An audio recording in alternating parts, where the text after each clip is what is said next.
The weave, it is everywhere, forming the tapestry of reality, a living thread that binds us, one and all. Welcome, adventurer, to the Broken Empires, a vast fantasy world of mist and magic, dark deeds, and survival. Choose your strengths wisely. Skills, resolve, talents, armor, and weapons. And stop at nothing to pursue your goals and overcome the vile, the evil, and the corrupt.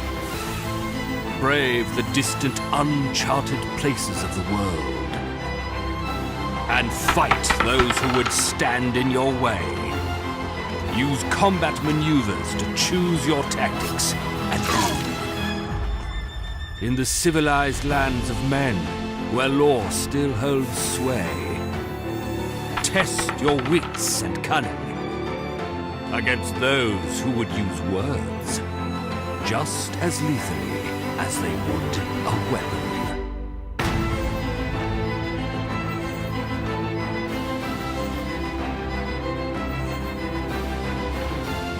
In the treacherous sands of the far deserts, call upon your magic by combining binds and strands to smite your enemies. But beware, for the weave always reacts. And if lost in the haunted forests of the old world, will you succumb to fatigue? Or will your journey lead to glory? Push on the world, and the world will push back. The Broken Empires role-playing game.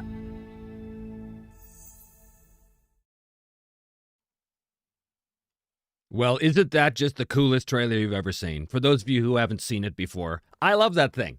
I loved it so much, I opened the stream with it. Ha ha ha ha. So, this stream brought to you by me, by the Broken Empires. Okay, there's a bunch of yous here, which is great. This one is open to the public. Anytime I do a stream that is specifically about the Broken Empires, it's always going to be open for anybody to come and talk or learn about it or whatever you want to do. The On the Table streams I do are specifically for the patrons, but of course, everybody can see those after I'm done. In those streams, we don't talk exclusively about the Broken Empires. We talk about all kinds of stuff. But if you do want to be part of the next On the Table patron-only video, then consider joining Patreon or becoming a sponsor member here on YouTube, and you too can participate in the chat before it goes live to the rest of the folks. So, hello all. Thank you for joining me. Last week, we did a deep dive on the completed, more or less, combat chapter. Completed except for the art. Some of the art we're still waiting for. That is going to be the case today as well with the wounds chapter. The chapter's done, but some of the art pieces are just temps. Waiting for commissions. We have a whole bunch of artists working for us, but humans take time to do their work, and we often don't know exactly what we need until we see the layout, right? So it just takes time. But it's looking really good, as you're going to see. And yeah, so last time we talked about combat. We talked about the various details that go into lethal conflict within the game. And today we're going to be talking about the thing that is very, very much attached to the combat chapter, which of course is the wounds, healing, and perils chapter. So what can I say to open this? I've said before the game does not have hit points, and that is true. This game is entirely about individual wounds. So my philosophy is that when you get hit with a weapon, if it causes a wound, if it gets past the armor, then that wound could very much have an immediate effect. The thing I never liked about the early games, and again, this is not a criticism of the early games like D&D. They were pioneers, man. Without them, we wouldn't be here. But I'm just saying that hit points and me have never been friends because I didn't like the abstraction of it. Hit points didn't mean anything to me. And more importantly, I never liked the idea that, oh, you have 40 hit points, you get hit, nothing happens. You get hit, nothing happens. You get hit, nothing happens. You get hit, nothing happens. You get down to 0, you're dead. There was no intermediary state. And yes, I've heard all the arguments, but well, hit points actually mean a combination of experience and luck and blah, blah, blah. I don't care. I don't like them. I've never liked them, so we don't have them. What instead we have is individual wounds. Now, ironically, there is also something called a death threshold, which is the total amount of lethal wound points you can take before you're dead, which, if you really want to be honest, is the kind of hit point, sort of a little hit pointish, as you'll see. But by and large, there are no hit points. There are specific wounds that have immediate consequences, and you're going to see today exactly how that works. Now, for those of you who have been watching Season 4, the as of yet unfinished Season 4 of Me, Myself, and I, where I was developing this game as I went, this is probably going to look a little different. The final game turned out to be quite different in the details than what you would see on the show. And that was kind of by design, right? Like, I knew that by testing the game as I did the show, that the episodes of the show were going to wind up being kind of cultural artifacts in a way, because I knew they weren't going to be current. That's the whole thing. You're play testing a system, it's going to change. So if you are watching the old episodes from Season 4, the philosophy of the game is exactly the same, but a lot of the details have changed, and wounds are a big part of that. Anyway, hello everyone. There's actually too many of you to say hello to specifically, which is a great problem to have. So I'll just say hello all. I know we have a bunch of folks from the UK here, which is great. Yeah. So great. A lot of you here for the first time for a live thing, which is fantastic. But let's go to the board and see if there's any comments here we want to address first. So this is Teddy Note Die. The first RPG I bought was 007 and it had wounds. The then Merp had to teach me about hit points again. Yeah, Merps and Rollmaster both had hits, which were hit points. You had a lot more than your typical D&D character. But again, in Merps and in Rollmaster, hits were, important. But what really did it was those critical tables, right? The A, B, C, D, E, slashing, crushing, whatever, puncture criticals. Because it was those critical tables that really determined what the outcome of the hit was. And that is philosophically the same as the Broken Empires, right? Because the idea in Rollmaster and Merps was, if you hit someone with sufficient force and your attack gets through and it beats their defense, then you compare that to their armor and it's going to do a number of hit points, but it's also going to do a critical, which means those criticals are going to have immediate effects like you're stunned or you're unable to parry or you drop your weapon or you're bleeding out or whatever, right? So I took that philosophy and applied it here, except with no charts and no tables, more or less. Okay. Epic says, just wanted to say thank you for all the hard work. The show is so fun and the game looks to be incredibly engaging and immersive. Your enthusiasm is infectious. Well, that is awesome to hear. Thank you, my friend. Thank you. Bubble Guppers. Hi, Trevor. Hope all is going well. Always a joy to catch the live chats. And right away to business, I see. Don't even want to talk about wounds, do you, Sane Blade? Is the Foundry module going to be released at roughly the same time? Will it be open source? Can we contribute? I don't know the answer to that yet. We are working on it right now, but right now we are more focused on getting the game out to the backers, because that's the number one thing. The Foundry module was an unlocked stretch goal that we had during the campaign, but I knew that I wasn't sure what the process was going to be for that, so I never made any promises or even estimates on how we were going to do it, where it was going to be available, how it was going to be available, when it was going to be available, nothing of that stuff. But as we know, you will know too, I promise you. Cool. Fantasy Gamer Dude, the game is actually that good. Already back PDF, but certainly buying the physical since you acknowledge that tie to immersion and enjoyment of the game. Something I forgot until this game. That is awesome. That is awesome. Old Uncle Mojo, when I got Harnmaster back in ye old 80s, its wound system really made going back to hit point systems hard, as hit points were no longer satisfactory. I could not agree more. In fact, as you will see, Harnmaster is a big influence when it comes to the wounds and especially the recovery and especially the infection rules as we go forward. Harnmaster is, as I think any of my regular viewers know, is one of my favorite games. Deeply simulationist as it is.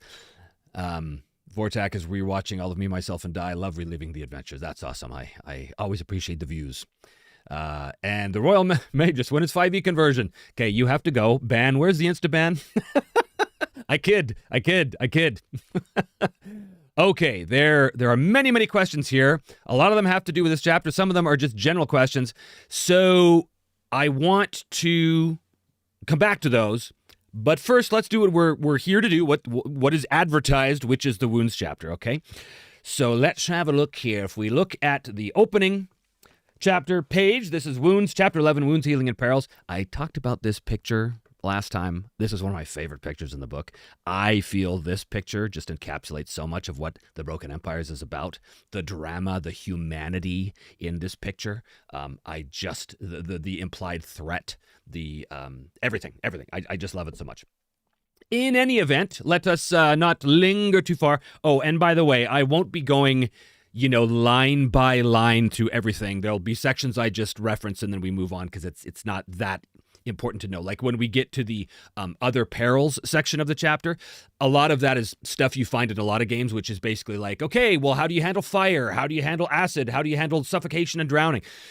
Just know that it's there. I'm not going to go into the weeds about how it works. It's there. And the reason is because they're edge cases, right? Like the amount of times I've had to worry about whether a character is going to drown, I can count on one hand in the last, the games of the last 50 years. But you need the rules when you need them. So they are there. Henny, I'm going to really focus on the stuff that you use all the time, which is going to be sort of the main wounds rules. Okay, so once again, we have our keywords in this chapter listed out here. This is to help navigation of the chapter, right? Wait a minute, where do they talk about recovery bonus? Yes, you could look in the index, or you could see, right here, right at the beginning of the chapter, flip to the beginning of the chapter, recovery bonus, it's in here. Okay, great. And as a PDF, the idea is all these would be hyperlinked to the place you want to go to. So just a quick rundown here. Wounds can be lethal or non-lethal, right? If I get stabbed with a knife, it's lethal. If I get punched in the face, it's non-lethal. When a character takes physical damage, it is recorded as an individual wound, which is injury to a specific part of the body. Yes, there are hit locations, as you will see. Each wound has its own wound points, heals at its own rate, and is subject to infection. Individual wounds have immediate consequences, and there are only so many one can take before they cross the death threshold and die. Quick thing about damage, there's two types of damage, internal and external. All that means is if it's external damage, it means that armor is going to apply, and if it's internal damage, armor is not going to apply. Pretty basic. Okay, so let's go to this bit here, okay? Marking a wound. So we know that when you hit someone with a sword,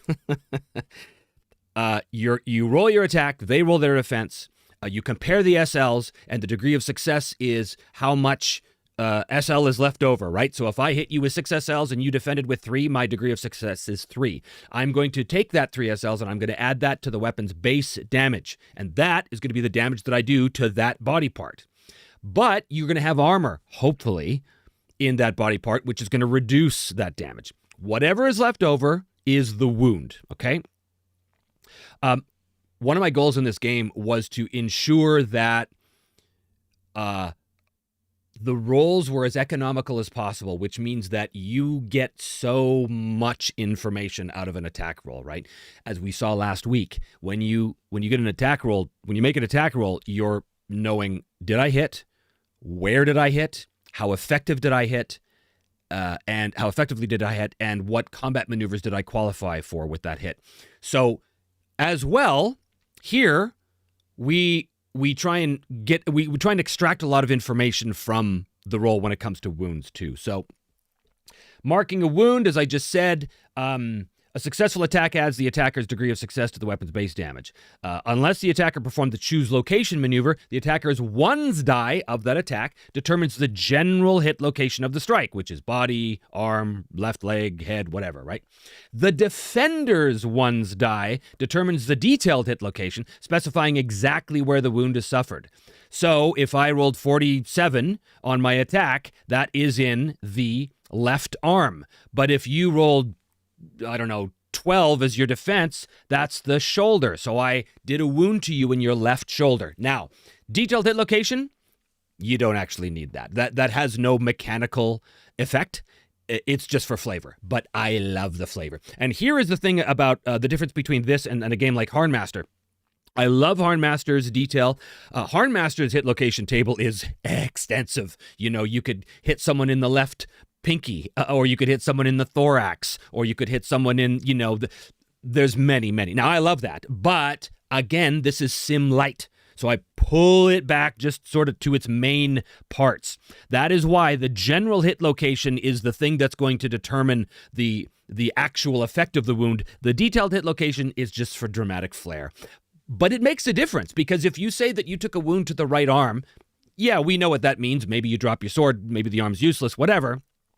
But if you say you took a slash to the right elbow, you can just picture that more, and it's more descriptive, and it's more owie, mummy, owie, slash to the right elbow, mummy.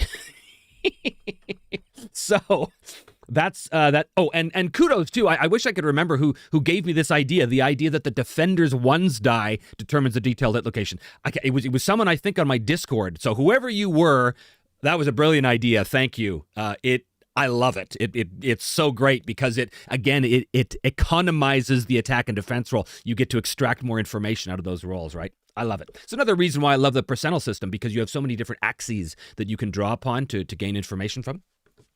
Lots of new people here. I'm seeing a lot of people saying hello. Hello, everyone. Good to see you. I really appreciate everyone being here. Quick question about that. Do creatures with different body plans have different general hit locations? Yes, and in fact, in the bestiary, there's a whole section of different hit locations for different types of creatures, like a four-legged creature, or like a dragon, or like a snake, stuff like that. So yes, we do have that. Okay, let's go back to where we were. So in the struck locations wound section on your character sheet, you would record the wound points of the wound, so whatever's left over after armor, the type of injury, slash, stab, bash, burn, and then the detailed hit location. Now, the type of injury here, this is also, it's just for flavor. There is no difference between a slash and a bash or a puncture or anything like that. Now, that is, again, different from a lot of sim games, especially Harnmaster, right? Harnmaster also has the type of damage that a weapon does, and then Harnmaster also has different armor defense values based on the type of attack. And again, I love that, but this is Sim Light, so I wanted to pull it back, so therefore we don't have specific types of injury doing different effects, but it's there narratively, right? Just because I like the feel of it. Again, it's a slash to the right elbow rather than a crush to the right elbow. It just feels different, It certainly feels different for the person who took the wound. All right. And then if you do take a non-lethal wound, there's a column beside the wound on the character sheet that's marked NL, and you would just cross that out. So the wound is non-lethal. That actually has repercussions, which we'll get to in a second. And then you update the current total lethal wound points from all locations. And that's important because we're going to get to something called lethality level, which ties into shock, which we're going to get to right now. So the wound die. So although the Broken Empire's combat system does not result in a death spiral where damage causes mounting skill penalties, each new wound does have the potential to impair the struck location, which can have immediate tactical effects. Now, I do want to talk briefly about that idea of a death spiral. This is something you see in a lot of games where you have specific wounds. Harnmaster is one of them. In Harnmaster, and games like it, if you take a wound, that wound has immediate effects, but the effects are a penalty to your skills. Your physical skills typically, but those are the skills you're using in a fight. Which means what you get is you get a death spiral where every time I get hit, now it's harder for me to strike back or to defend or to do anything. So ultimately, if you have skilled combatants who are hitting each other a lot, eventually it becomes a whiff fest because they're too wounded to hit each other. Now, that it doesn't always turn out that way, but that is a death spiral, and a lot of people don't like death spirals. Forbidden Lands is another game that has a death spiral effect because your hit points are basically your strength score, I think. And your strength score is the number of dice you roll when you attack. It's a dice pool game.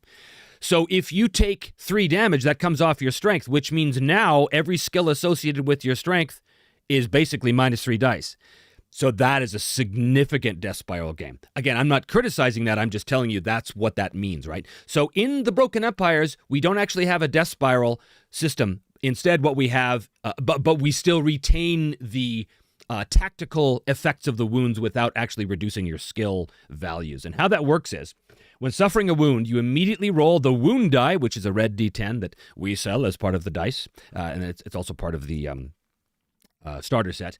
You don't need any special dice for this game, but we do sell them because we've got a cool red D10 wound die that's got like blood drops on it. So cool, but it's not proprietary in any way. It's just a regular D10. So you roll the D10 and add the character's toughness. Okay, that's important. Don't think of toughness like in Warhammer. Toughness does not reduce damage. Okay. So you roll a wound die, add the character's toughness, and if the result is equal to or less than the new total wound points in the wounded location from all wounds there, you mark the location as impaired, okay? If the roll is a natural 10, which is a 0, on the wound die, the location automatically avoids impairment regardless of the location's wound point total, okay? So what that means is, let's say I had a 4-point wound in my right arm, okay? And I then get hit with a 2-point wound in my right arm. Well, now the total wound points in that arm are 6. So when I roll the wound die plus my toughness, if I get 6 or less, the arm is impaired. If I get over 6, it's not impaired. Let's say that I had 12 points worth of wounds, and somehow I didn't get impaired, okay? And I get hit again for another 4-point wound. Well, if my toughness is +1, let's say, there's no way I can make that roll on a D10 unless I roll a natural 10. So there's always a 10% chance of avoiding impairment entirely. Okay, because luck is a fickle mistress, but sometimes it does wind up helping us. So impairment, let's look at this sidebar right here. When a location is first marked impaired, it depends where it is, the body, the arm, the leg, or the head.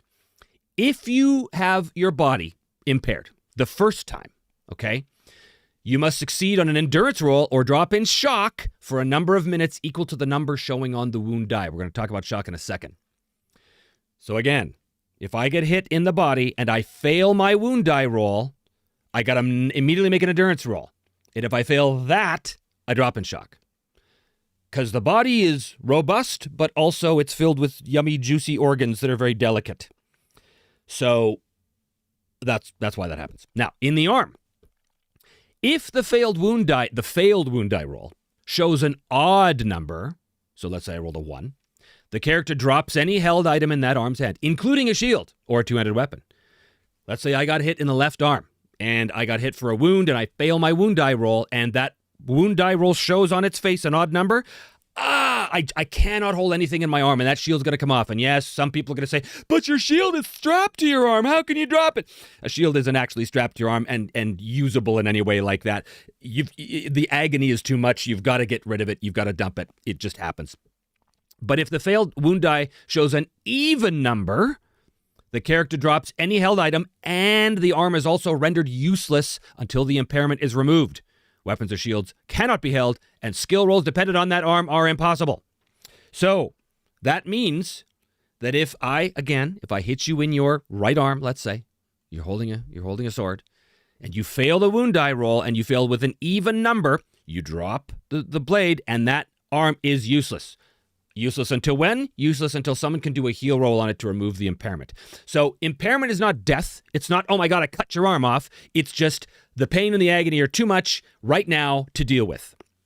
Okay. Then the leg. If the failed wound die roll on a leg location shows an odd number, the character falls prone. There's a number of ways to fall prone, including tripping someone with a combat maneuver, but this is definitely one of them. If the failed wound die shows an even number, the character remains standing, but run or charge actions cannot be taken under any circumstances until the impairment is removed. So there's two different types of consequence for the leg. And again, this is the axes I'm talking about, right? You can have an odd number or an even number, and that's going to determine the effect of the failed wound die roll. Again, if it's a successful wound die roll, there's no impairment, you're perfectly fine. And in the head, this is the reason why you want to try and target someone's head. It's also the reason why smart people wear helmets. If the failed wound die roll in the head shows an odd number, the character is momentarily stunned and loses their next action. They can still defend and move if possible, but their next action, their bell is rung. This is a little like stunned in Rollmaster or MERPs, right? If the failed wound die roll shows an even number, the character drops in shock and goes unconscious for a number of minutes equal to the number showing on the wound die. So hitting someone in the head is a very, very smart thing to do. But again, this is the reason why smart people wear helmets, to avoid this very thing, okay? There is a little option I have here, shorter shock time. Let's talk about shock first, because we haven't actually defined that yet. Being in shock means you failed the wound die roll, and maybe you failed the endurance roll on your first impairment of the body, and you drop in shock, okay? Being in shock means you drop prone, still somewhat aware of your surroundings, but unable to do much more than moan in pain. While in shock, you are entirely at your opponent's mercy. This comes from Hornmaster. This is a thing that I loved from Hornmaster, this idea of shock. If any of a character's hit locations are impaired a second time, they immediately drop in shock and also unconscious if it's a head impairment for a number of minutes equal to the number showing on the failed wound die. A second body impairment causes the character to immediately drop in shock. There's no endurance roll for that. You can spend 3 resolve to avoid dropping in shock. But there is an option here. If you want to lessen the fight-ending nature of shock, make dropping in shock last a number of rounds equal to the failed wound die face rounds instead of minutes. So if your failed wound die says 3, normally you're in shock for 3 minutes. That's the end of the fight for you. Because 3 minutes is, 30 rounds? That's the end of the fight for you.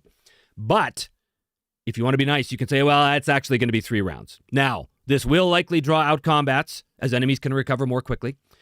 But if you really want to be a super nice GM, you can apply this rule only to the player characters. Now, I would never do that, for I am a demanding and cruel god, but I can understand a lot of you out there that want to make your player characters a little more quote-unquote heroic. I despise that term. No, I'm just kidding. I don't despise that term. It's just that I like everybody to be truly at risk. Okay, where are we? Let's talk about lethality level. This is kind of a crucial idea, okay? Is everybody with me so far? Actually, I'm going to check the board here to make sure everybody's keeping up. All right, what have we got here? That guy wants to show his support. Well, thank you, that guy, 4x6. Django says this is going to be the best ever. I hope so. I hope you like it. This gonna need a good GM screen to have some charts right in front of you for combat. I do love the crunch though. So the game actually is very, very light on charts. You don't need a lot. The impairment chart, yeah, you do need that as a reference, right? But again, once you do this a few times, you kind of remember what it is, right? Like there's not actually a lot to, and it's funny because you use the word crunch though. Again, I kind of take issue with this because crunch means it's crunch has sort of devolved in meaning to mean, anything that's got a lot of rules to it. But crunch means math. Crunch means you're crunching numbers. There's actually very little number crunching that happens in this system. And I did that on purpose because I'm not a huge math guy. Like, there are numbers and you do have to do simple addition and subtraction. Of course there is. But it's not like, I don't know, like Rollmaster, for example, right? Like, when you attack someone in Rollmaster, you roll percentiles, which are open-ended, which means if you roll a 96 to 100, you pick them up and roll again and add that. And then you add your OB, your offensive bonus. And these are not easy to round numbers either. These aren't, plus 10. These are like plus 67. Okay, all right. And then you subtract the defender's DB, which is their defensive bonus, which again, it could be like 43 or 46 or whatever. And you go, okay, all right. And so I take the dice and I roll it and I add my OB and I subtract the DB and then I take that number and I compare it to a chart and it gives me hit points damage and it gives me a critical and I roll on that chart and then that critical tells me what happens. So that's a lot. I could never play Rollmaster without a calculator.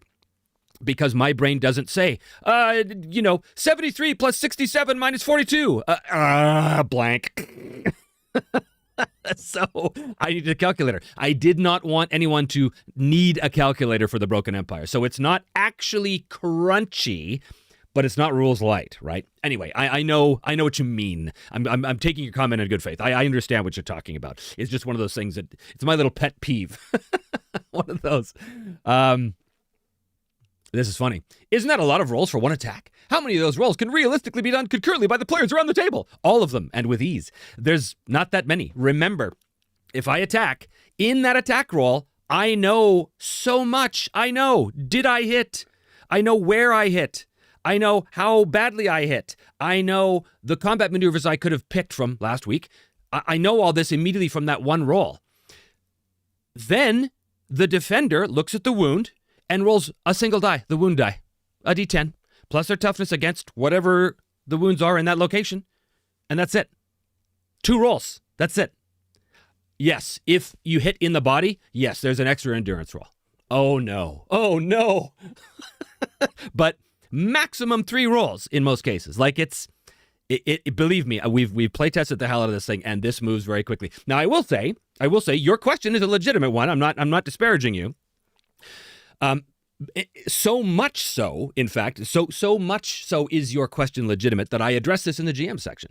Because when you look at this game, if you're not coming from a sort of simulationist background, like if you're not used to games that are a little more rules heavy, a little more rules detailed, it's easy to look at this and go, oh my God, I don't even know where to start. There's so many rules. I'm used to rolling a d20 against armor class. This is not that game. But, as I say in the GM section, if you give it a chance, if you learn the basics of it, by your second or third session, this moves, it flows like butter. It flows like butter. And this is universally true out of all the playtesting we've done. And I'm not just talking about my own playtests. I'm talking about the playtests that others have done with the game too. So it looks intimidating, but it's not. There's not that many rules. In fact, I was going to say there's less rules than in a game like Pathfinder, but that's not technically true. Pathfinder has complexity in different ways than this one does, but in any event. All right. All right, let's see what else we got here. Blah, blah, blah, blah, blah. A lot of people giving suggestions on what they think they would do. Well, you're free to house rule whatever you want, but we're talking about what the game actually does here. All right. Blah, blah, blah, blah, blah, blah. What do we got here? All right. Aha! Sold me about the rules. Awesome. I'm glad you asked, because it's an important question. All right, let's get back to it here. Lethality level. Your lethality level, and this is determined at character creation, and you can also increase it through talents, is how many total lethal wound points you can take before you are in danger of bleeding out while in shock. When a PC is dropped in shock and their total lethal wound points across all hit locations are over their lethality level, they're now dying. So if you drop in shock, that does not necessarily mean you're dead or you're dying. It only means you're dying if the total lethal wound points you've taken, which is right there on your character sheet, is over your lethality level, which is also right there where it needs to be. It's very easy to see it. So if you are dying, now you're in trouble. When a character's dying, you start tracking rounds. At the start of each round, the character must roll the wound die plus toughness. If the total is equal to or less than the number of rounds that have elapsed since they dropped in shock, including the round in which they did so, then the character dies. So this is essentially just another version of the death save idea, right? Except instead of rolling against a DC, rolling your con against a DC, you're rolling the D10 plus your toughness against the rounds. So it is a ticking clock, and the more time that goes by, the more likely you're going to bleed out, which means it ramps up the pressure on your compadres there to get in there and try and stabilize you. And anything that ramps up the pressure is what I'm all about and what this system intends to do. So a natural 10 or 0 on the wound die, if you roll, because you're dying, right? Every round you're rolling. If you roll a 10, you stabilized. You're good. Again, there's a 10% chance you're good. Otherwise, a PC can spend 3 resolve to avoid the fatal result of a single failed wound die roll. This is a really important reason why you want to keep some resolve just in case things go haywire, right? If the heal skill is used to stabilize their total, if their total wound points are reduced to their lethality level or below, they're no longer dying, although they remain in shock. Okay. There's an instant death option here for those of you who like to live on the edge. And then the death threshold, as I said at the beginning, is the amount of total lethal wound points that a character can take. So exceeding that and you're dead. So this is where I said it's hit point-ish, right? You don't subtract from you're adding. You're looking at your total lethal wound points, and if it exceeds your death threshold, I mean, it's in the name, death threshold, then you're dead. We have found in our playtests that is fairly rare, although it can happen if you put yourself in a bad tactical situation where you're attacked by multiple enemies, or it can happen if you're up against a particularly powerful, strong, like a giant swings a club at you. That could do some significant damage, which could theoretically kill you like that. But by and large, what we found in the tests is that people tend not to be killed outright. They tend to drop in shock, and then they might be dying, depending. But that's the way that works. Okay. Where are we here? Non-lethal wounds, right? So if you take a non-lethal wound, you mark it as non-lethal right here. This is an example of what that section of the character sheet looks like. You'd have a 4-point / forearm wound here, but then let's say you take a non-lethal wound. It's a 5-point crushed bicep non-lethal wound. A non-lethal wound does not count against the lethality level, and it doesn't contribute to the death threshold, and it cannot become infected. What that means is non-lethal wounds can impair you and can send you into shock and can knock you out, but they won't kill you. So you could take your fists and you could beat someone, and they're not gonna die from that. Now, I know in real life you literally could beat someone to death with your fists, but I didn't want to model that here, right? Still a game where we want to use swords to kill, not fists. All right. Okay, so there is a critical injury option here for people who like long-term lingering effects. This is an option, but if someone dies, the GM could say, all right, you know what? Roll your endurance. And if you succeed, now instead of being dead, you pick the worst specific wound the character has, and the corresponding hit location is now permanently maimed, cut off, or rendered nearly useless. And that gives you penalties, bad penalties, because you take penalties to these skills and these attributes, and you can never improve those again.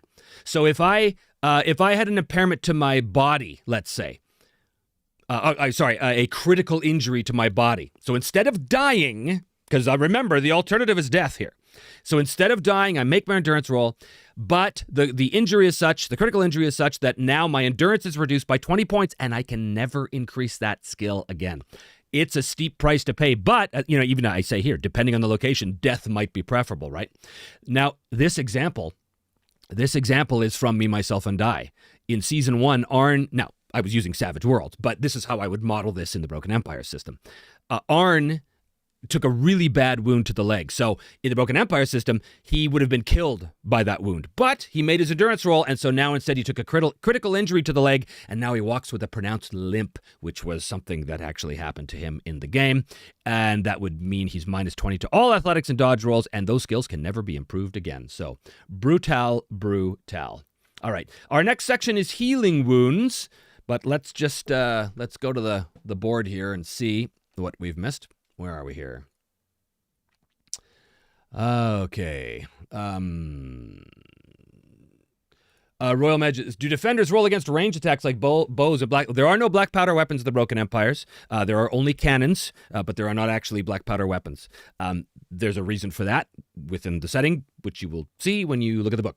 But the answer is yes, you can defend against range attacks, and I talked about that last stream, so you could go and check that out, because I talk about the defense against ranged weapons. Fantasy Gamer Dude, they're also free to design their own game than backseat design. I mess with plenty of game ideas, but not here to suggest. Game will allow for homebrew amazing. Yeah, I mean, that's the thing about a D100 game like this is it's pretty easy to mod it to whatever you want to do. But again, I have to say this, and this is from 45 plus years of experience. I even say this in the GM guide. I come out straight and say this. Obviously, it's your game. Obviously, you can do whatever you want with it. You can change any rule you want. But I implore you, try it rules as written for at least a couple sessions, because we as GMs, we love to house rule. It's what we do. We all do it. But my personal rule is that I never house rule until I've played the game raw first, rules as written. Why? Because when you read a rule, it's different than seeing it in play at the table. And you could read a rule and go, oh, that doesn't make any sense. But then when you get it to the table, you realize, oh, the designer actually had a reason for that. And you don't necessarily see that just by reading it. Trust me, 50 years of experience has taught me this. Well, not quite 50, but getting up there, that's for sure. So Yes, house rule away. It's your game. I'm not going to come to your house and tell you you're doing it wrong unless you live really close, in which case I definitely will. But please just trust me first and play it rules as written first. Then if the thing that you're concerned about really doesn't work for you, go ahead, mod away.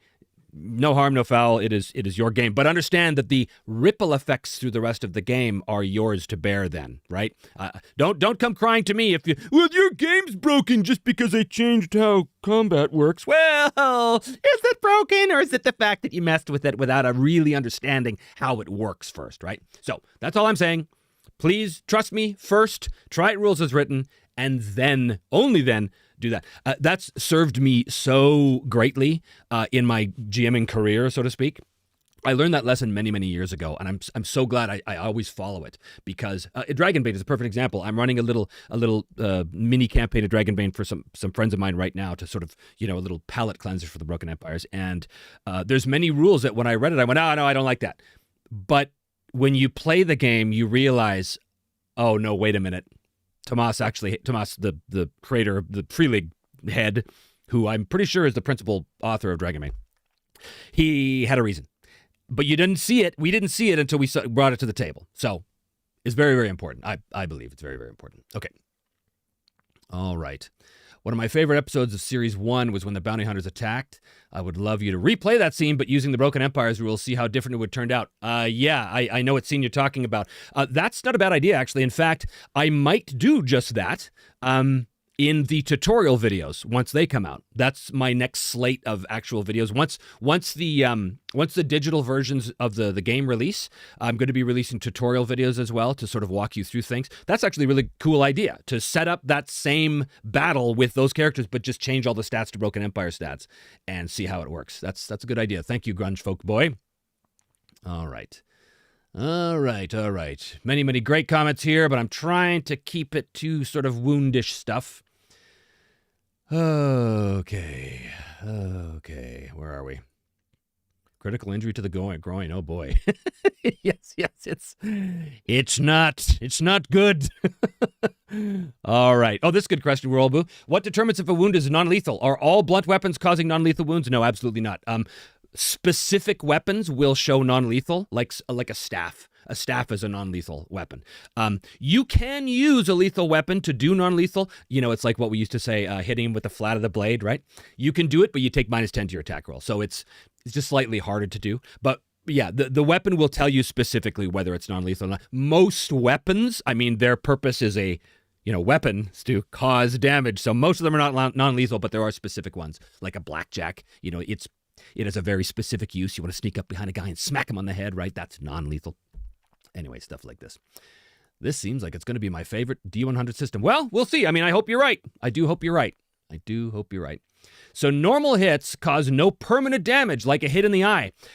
This is one of those things where you have to draw the line at your level of simulation, right? There are many games that would say, well, if you get hit in the eye, then your eye's destroyed, and now you're -20 to perception or whatever. And again, you're free to do that.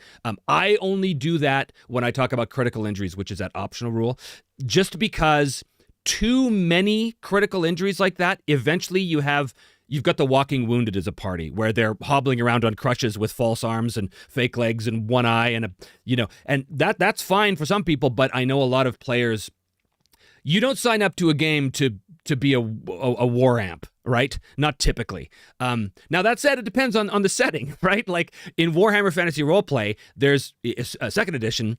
I had a character, not me, I was running a game where one of my players, he lost an arm, but Warhammer makes it easy to come up with like crazy, I forget what it was. I don't think it was a dwarven mechanical arm. I think it was just some sort of fake arm. But amputations are very common in Warhammer because of those critical tables. So they say, okay, well, you lose an arm, you get a fake one, which means you're still not as good as you would have been, but at least you're still in play. You're not totally hobbled, right?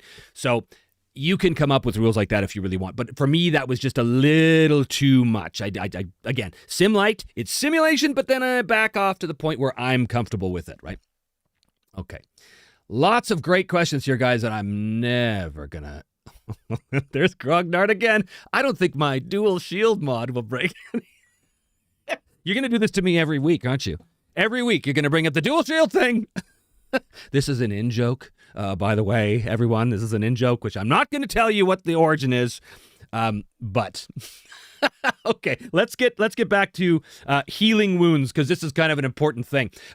More temp art here. Beautiful picture, but it's not ours, so we can't use it. Healing wounds. So this section tells you all of the rules that apply to any use of the healing skill, okay? Basically, it just means that if you reduce a wound to 0 wound points, then it's gone. It's healed completely. Medical supply use. So we have usage dice in the game. We have ammo dice, we have medical supply dice, we have ration dice, and we have gear dice.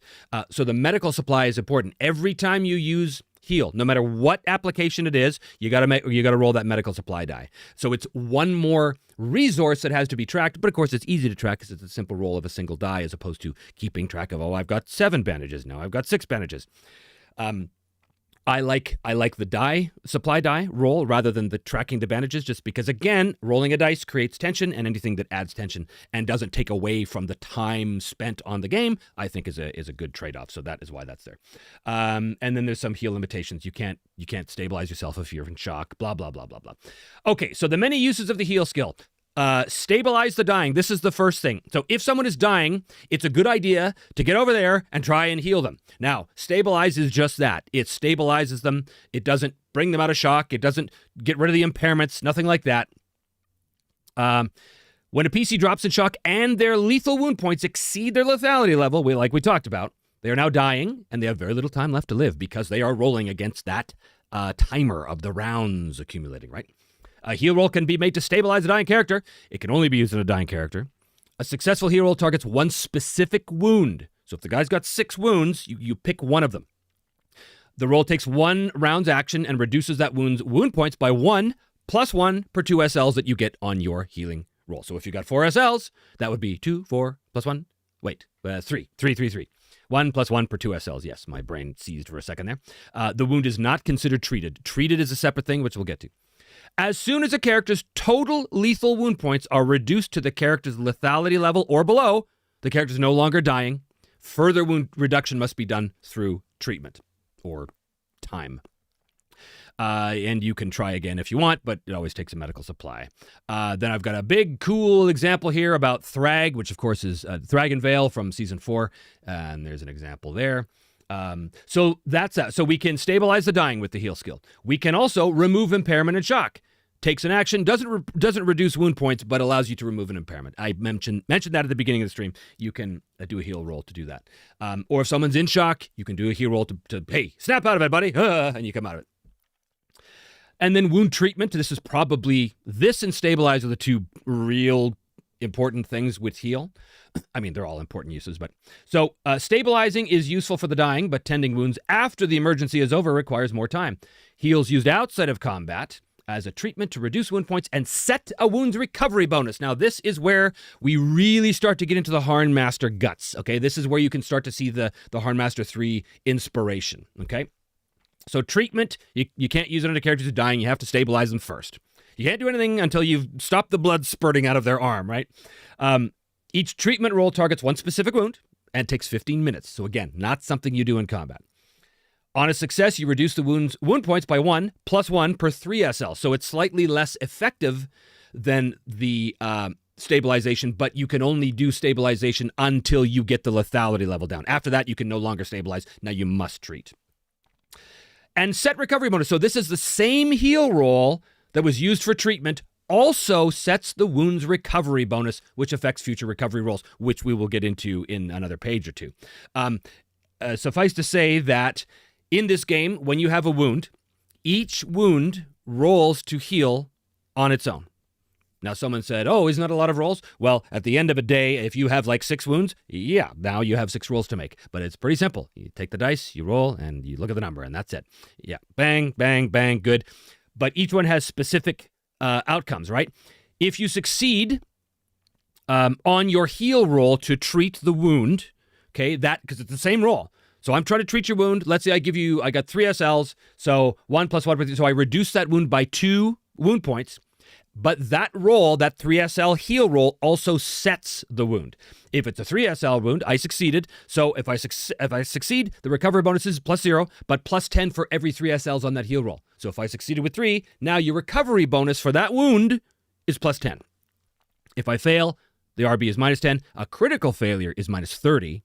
But if untreated, the wound sets on its own after 1 hour. That's golden hour, right? That it was a term I learned not from first aid class, but from Savage Worlds, actually. So if you don't do anything with a wound, an untreated wound, after an hour, it sets on its own with a recovery bonus of -20. So it is in your interest to try and set someone's wounds. Just don't critically fail. And once it's set, once the RB is set, it's set, and that's it. And then heal can treat poison and disease and treat infection. Now, infection is the next thing here. I love the idea of infection because I am a cruel and merciless god. I first really sunk my teeth into infection when I played Harnmaster, because Harnmaster has this wonderful rule, which I adopted, which is that on your recovery roll for a wound, if you critically fail, and in this case, if you roll doubles over, because that's a critical fail in the Broken Empires, then not only do you not recover any wounds, the wound becomes infected. Now, infection is a little more complex because of reasons that we'll get into, but it's not that complex. It is a giant terror hanging over the heads of wounded player characters. It has always had that effect. They are terrified of infection, which is as it should be. They should be terrified. That said, I have not to this point had anyone die of infection, although it's very possible, as you will see. It is a fear that hangs over them, and it is one more thing that ramps up the tension of combat. Because if you take a wound, not only does that wound have immediate effects, as we've seen, fail a wound, die, and there's effects, but that wound itself risks becoming infected, and then your life is in danger. And all kinds of terrible things happen, okay? So there is an option here if you don't want to use infection. If you want to make your PCs a little less susceptible to a demeaning, lingering death choking on their own pus and sputum, ignore the infection rules. This will, however, have some ripple effects throughout the rest of the system, so be warned. Okay, before we get into infection, let's go to the board, see where we're at. There's many, many, many things going on here. I'm falling so behind with you guys. I will try and keep up as best I can. Okay. It would be super cool if you use relevant scenes from across the series for each tutorial. That is a very good idea. Yeah, I will keep that in mind. That's very, very cool. Could the body strain... Oh, you mean the strand. Could the body strain of magic heal a wound? And how'd you get so cute? Yes, magic can heal. In fact, I have a section on magical healing. I'm not going to go into too much detail here because I haven't talked about the Weave Magic system yet, so a lot of this stuff is not going to make sense until you understand how Weave Magic works a little more. Excuse me. Okay, where are we? Where are we? Is the amount of... Okay. Okay, lots of stuff. Someone, Aiden, Lord of Vengeance, had sent 10 Me, Myself, and Die gift memberships. Wow, look at that. Very, very kind. Very, very kind. All right. Yeah, lots of... Oh, thanks for the membership. So cool, so cool. All right, love the balance and no hit points. Yes! I mean, sort of hit points. Sort of. Wound points, which add up to a death threshold. So it's a hit point-ish. You really can't get around it, you know, but I like mine a lot better because, again, each wound has a very specific, immediate potential effect. And here's the other thing. If you are carrying your wounds around with you, which most people will, right? It's very rare you're going to find a frontline fighter who isn't carrying some level of wounds from previous fights. Those wounds, again, it's not a death spiral. It's not that those wounds make you worse of a fighter. It's that those wounds bring you that much closer to further impairment and shock, which is essentially the end of the fight for you, possibly death, right? So I'm very proud of this little workaround I had because death spirals were a big problem for me. In a lot of games I ran, I was never really satisfied with the death spiral. I understood sort of the reality of it. I certainly understood the simulation of them. Oh, I've taken 4 big wounds, so now I'm minus 30 to all my skills. Sounds great on paper, but again, when you bring it to the table and you realize, oh my God, minus 30 and my skill's only 60, now I'm 30 to do anything, swing and a miss, swing and a miss. You just feel useless, right? Which sucks. Now, you could also say, yeah, well, you got hit with a bad thing. There's got to be a consequence. I agree. There's got to be a consequence. But my system says that consequence is immediate. Do you fall down prone? Do you drop your weapon? Do you drop in shock? Right? As opposed to, okay, well, now you suck for the rest of the battle. You suck. I didn't want that to be the case. I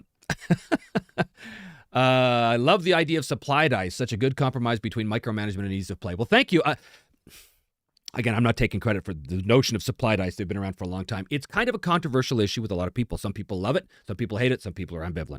I suspect that most people are ambivalent. But, yeah, in the end, you're still tracking the resource, right? Like if you're concerned about arrows in a simulationist game, which this game does concern itself with ammo, you could track arrows. That works perfectly fine. Or you could have an ammo die that you roll, and if you roll a 1 or a 2, it degrades. That also works perfectly fine. I prefer the supply dice because, again, anything that adds tension to the moment, and that's what a die roll is. Oh, am I gonna? That's what we're going for, right? So that's why I prefer it. In the end, there's no difference. Are you counting arrows? Are you rolling it? In the end, you're just managing the resource. But I prefer the tension builder of the dice, right? All right. Do you need a healer in the party in this game? Well, the answer is yes, but don't forget that there's no classes in this game. So anybody can take the heal skill. Anybody can become well-versed in the healing skill. And it is very much recommended that at least someone do. The question really is, can you play TBE without a healer? You can. We did. We had a party that I was a player in where none of us had the heal skill, and it made combats something we tried to avoid because we knew that if we got hurt, we'd be in big trouble, but we couldn't avoid all combats. So I remember this one scenario where we were coming across this bridge and there were these bandits that had basically said, give us your money. And we said, no. And they were charging towards us. And I was terrified. A, because I wasn't a frontline fighter. I was playing something else, Scholar or something, Lore Master maybe. But because now this guy with an axe is coming at me with murderous intent. And I could defend myself. It's not like I was, unarmed or unskilled, but it was terrifying because I thought he could, if he hits me with that big sharp thing, can anyone heal me? What happens? Am I going to die? Am I going to get infected? All of this terror was there, which is what you want in a fight where people are attacking you with sharp things, At least is what I want. Having multiple wounds increases the chance of a bad outcome. That is absolutely true. Exactly. Which is another reason why you want to make sure you've got a competent healer with you, because they can reduce those wound points, hopefully reducing them down to 0, although that rarely happens, but it could. And it's also why healing time is so important. You make your recovery rolls if you're not on a journey, because that's a travel chapter thing. It's a separate thing we'll talk about in another video. But you make your recovery rolls at the end of the day. So if you've got a bunch of wounds, it increases the chance of a bad outcome. It absolutely does, because you got to roll on each one, and each one has the potential of critically failing, which becomes infected, right? It's quite different on a journey, because a journey is an abstraction of time, which, again, I'm not going to get into here because it's a completely different chapter. But yes, exactly. This models, Grognard, what you're saying here, this models the death by 1,000 cuts, right? Sure, I only took a 1 point and a 1 point and a 2 point, but they add up, and it could take you out, All right. I promise there will be infections. This game sounds really interesting. Love the mechanics. Cool. I killed my sister's character with a heal roll one time. That's a bad healer. It's like that old Kids in the Hall episode with, was it Foley, Dave Foley? I'm a bad doctor. He's covered in blood, and he just killed the patient because he's a bad doctor. He'd be a terrible character in this game. Okay. Let's see where we're at here. Boy, lots of questions. I'm never going to be able to answer them all. Oh, my goodness. All right. Yeah, medic, exactly.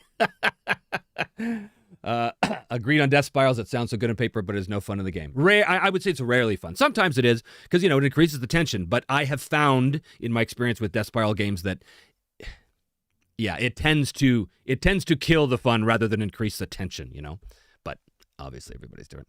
All right.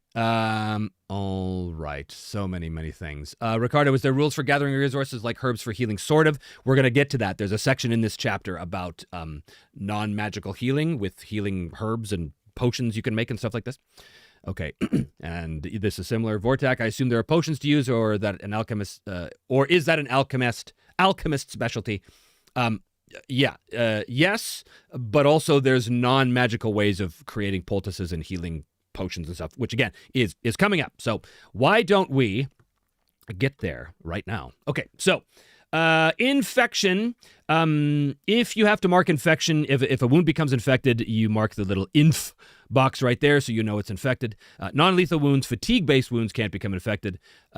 So when to check for infection? Again, I'm not going to get too much in the weeds about this because a lot of this integrates quite nicely with the travel chapter. So some of this won't make immediate sense because you haven't seen the travel chapter yet. But all of these chapters are intertwined, right? So when you're presenting information in the game, there's always a chicken and egg situation where, well, if I talk about this thing, you can't really understand this thing until I introduce this thing. But I can't introduce this thing unless you know about this thing. So which one do you do first? Chicken and egg, right?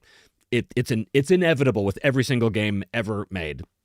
But suffice to say that all of these things will make a lot more sense if you understand the travel chapter more. Okay, so when to check for infection, having any lethal points while on a journey. That is a travel chapter thing. Critically failing a recovery roll during daily time. Daily time just means you're not on a journey. You're interacting with the world on daily time. You're worried about ration rolls and all that kind of stuff. Going about normal adventuring time, right? So if you fail a recovery roll, which happens at the end of a day, if you critically fail, then that wound that failed becomes infected. You can encounter an infection event while traveling. Again, this is a reference to the events that happen in the travel chapter. And then suffering certain attacks. So let's say there's a rat that bites you and its wounds are infectious. That bite could actually cause an infected wound. So again, there's different ways to figure out how infection happens, but it's based on the situation. Infection on a journey, infection in daily time, again, adventuring time, a critical failure on a recovery roll causes that wound to become infected. There's also an infection from event and infection from an attack, as I just said. Again, not going to go into the details about this because we haven't really talked about the travel chapter, but suffice to say that infection is a risk. As long as you have wounds, infection is a risk. Okay. Purging infection. So once a wound becomes infected, it must be purged, or else the victim will eventually die. Each infected wound must be treated separately using a heal roll. Again, you're starting to see the heal roll and that medical supply die are very, very, very important things. And you want to purge the infection, because if you don't, then it could become septic. So consequences of infected wounds. At the end of each day, or on a journey at a particular time, if you have infected wounds, now you're going to make a sepsis check, which is checked exactly the same as checking for infection in the first place. We have a green infection die. It's a D20. You can use any D20, but we have a special green infection die that comes with the starter set and the dice that you can buy on the store. You roll that die plus your toughness against the wound points of all infected wounds, and then if the result is equal to or less, then one of those wounds has become septic, and you're going to die from that within 48 hours. Sepsis is bad. You can try and treat the sepsis, but it's tough now. Your heal attempt is at -10, and you get basically 2 shots at that. Because it's 48 hours, you can do a heal check on a wound once per day. If successful, the sepsis is purged, the infection is purged, but your lethality level is permanently reduced by 1. So sepsis has permanent effects, even if you don't die from it. If both heal rolls fail, a new emergency heal roll may be made at -20 to save the character's life through amputation. Amputation, all the Warhammer fans are shouting in glee right now, no doubt. Amputation is rare and horrible, but it's possible. If you got infected, and if no one was able to purge it, and if the wound became septic, and if no one was able to purge that septic wound, then there's the possibility that you could survive by amputation. You can't amputate anything, right? You can't amputate everything. Like, for example, what do I say here? An amputation removes everything from the specific location downward as suggested by the hit location chart. So an infected elbow amputation, I don't know how you'd infect an elbow, but whatever, it doesn't matter. You don't hear that in hospitals too much. He's got an infected elbow, but it's possible. An infected elbow amputation would remove the elbow, the forearm, and the hand. So all the things from the elbow down would be gone.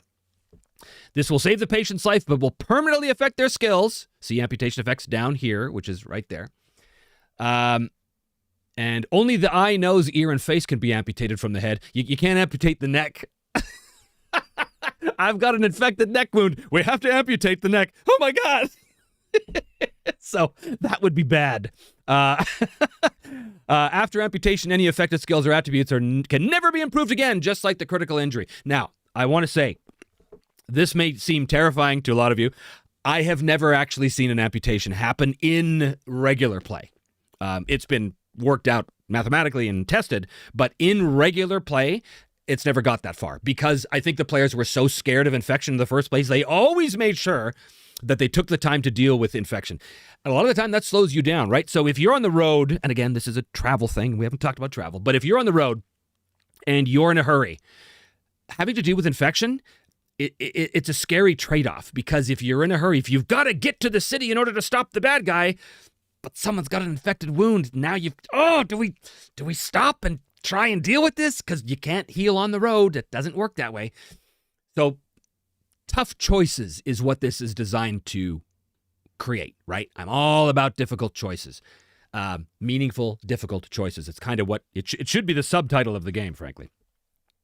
Okay, so that is that's healing. We're going to get to rest and recovery next, but again, before we get there, let's see where we're at here. Way behind. Let's see. So way behind. Okay. I should have asked this in the combat section, but will there be room for Oriental Kung Fu Master fighting styles in the Broken Empires? Maybe when I release the Onomaru supplement, which is the Eastern setting, sort of an ancient Japan, Korea, Vietnam, China kind of mishmash. We shall see. Hello, J. Bakata. Hello, J5566. All right. Kung Fu Master is probably possible, but make him wear a helmet. That's very good advice. That's good. Forget the medic, time for a barber surgeon. Exactly. Yeah. All right. An infected elbow would definitely be humorous. All right. If I have a knee infection, can I amputate just the kneecap and have my leg bend both ways? No, that's stupid. Okay. All right. Aiden, so would you need to drop out of journey time given your example? Maybe rest and recovery answers this. Rest and recovery kind of answers this. The answer is yes. If you're having to deal with an infection, you do need to drop out of the journey. But again, that's a travel chapter thing. What you need to know for right now is that on the journey, because it's abstracted, you don't heal, right? And you don't actually check for infection until you get to a certain spot in the procedure. But if infection sets in, you then have a choice, right? Do we risk the infection getting worse and continue the journey, or do we drop out of the journey and go into daily time to deal with it? Now, you might think, well, obviously you do that. But there's significant problems with dropping into daily time in the middle of the wilderness. You expose yourself to attacks from wandering things. You have to worry about rations every day. You have to worry about recovery rolls. You have to worry about all of this extra stuff that you don't have to worry about on a journey. So again, it's all about trade-offs, right? It's all about choices. It will make more sense in the travel chapter. I promise you. All right. Okay, so let us go to rest and recovery. Rest is required. Rest is required for any kind of recovery. It's a lot of R's. All right, so rest, you got to stay in one place and sleep. So we have a couple of things that it's important about recovery: wound recovery and resolve and fatigue recovery. Okay, so wound recovery, we've spent this whole time talking about wounds. So wounds heal over time by making recovery rolls, which may only be made while in daily time, or if there's some specific event on a journey that allows you to do recovery rolls, you can do that. So after a night's rest, a wounded character may make one recovery roll per uninfected wound, because infected wounds do not recover. They just stay infected, and they stay threatening to become septic. You use the wounded character's endurance skill as the base chance, but apply the wound's recovery bonus, which was established by, hopefully, the healer who was tending you, or who set the wound, I should say. And any cleanliness modifiers. So cleanliness modifiers, you don't actually have to use these, but they're nice. They're nice modifiers to have there to reflect the quality of the place you're resting in. Like if you're in a deep, dank dungeon, it's probably harder to recover from a wound. But if you're in, a temple of Elosia where they specialize in healing, you're probably going to have a bonus to that. But again, it's largely an option, but it's there mostly for the GM to figure out how to best model the place in which you're convalescing. So resolve may be spent on recovery rolls as usual. Again, resolve, you can spend up to 3 points of resolve to get plus 10 per point on any roll you want at any time, but of course that reduces your available resolve. Recovery rolls cannot be supported by another skill except if being tended to by a healer. So you could have someone, if you're resting, you could have someone say, I'm going to stay up with you, more or less, and help you by tending your wounds. You gain the bonus of that healer's heal score as a bonus to your recovery roll, basically. And then the results on a successful recovery roll reduce the wound's wound points by 1 plus 1 per 3 SLs of the recovery roll itself. And any extra points are wasted. So if you had a 2-point wound and you rolled 3 wound points, it's fine. The 2 points are applied to the wound and the wound is gone. On a critical failure, if the wound points are lethal, the wound becomes infected, right? And again, non-lethal wounds don't become infected. You don't get infection from being punched in the face. Okay, so that's wound recovery. Resolve and fatigue recovery. So this is not at all like your short rest, long rest situation. Resolve and fatigue, first of all, resolve is a character thing. It's the closest thing to a meta currency that the game has, but it's specifically reflective of the character's internal resolve. You can spend resolve to get bonuses on any roll you want. You can also spend resolve, as I said earlier, to avoid the fatal effects of a wound die roll, various things like this. But resolve is truly important for spellcasters, right? For weavers, spell weavers. But it's important for everybody else too, because you want to be able to draw on your resolve to help you through certain things. But it's very important for spellcasters because they use their resolve to try and control powerful spells, right? But you don't just fall asleep and get everything back, right? It takes time. And you also accumulate fatigue. That's by traveling typically. Again, that's a travel chapter thing. But if you're traveling, or there's some other things that could cause fatigue as well. But mostly it's traveling. If you're on the road, you take fatigue. Fatigue eats into your available resolve. So you've got a track on your character sheet with little boxes. And let's say you've got 12 resolve. Your character has 12 resolve. So you would have 12 boxes on your sheet. Okay? Whenever you spend resolve, you take a single slash, and from left to right, you slash. So if you spend 2 resolve, from the left to right, you go slash, slash. So you can look at that and go, oh, I spent 2 resolve right there. If you take fatigue, you mark it with an X starting from right to left. So if I've got 12 resolve, and I've spent 2 resolve, I do 2 single slashes on the 2 leftmost boxes. But then I'm on the road and I take 3 fatigue, I put 3 X's in the 3 rightmost boxes, so it closes in, and you can see how little resolve you have left based on what you spent and what you are accumulating in fatigue. Okay, so fatigue caps your max resolve, basically eats into it. Now, to rest, you can't just rest anywhere. It entirely depends on the area of the area hex that you're in, the sort of safety or the danger level, rather, of the hex that you're in. Again, this is a travel chapter thing. Most hexes are neutral, which means that if you rest in a neutral hex, you can recover up to 3 spent resolve per rest period, per sleep essentially, and remove 2 fatigue.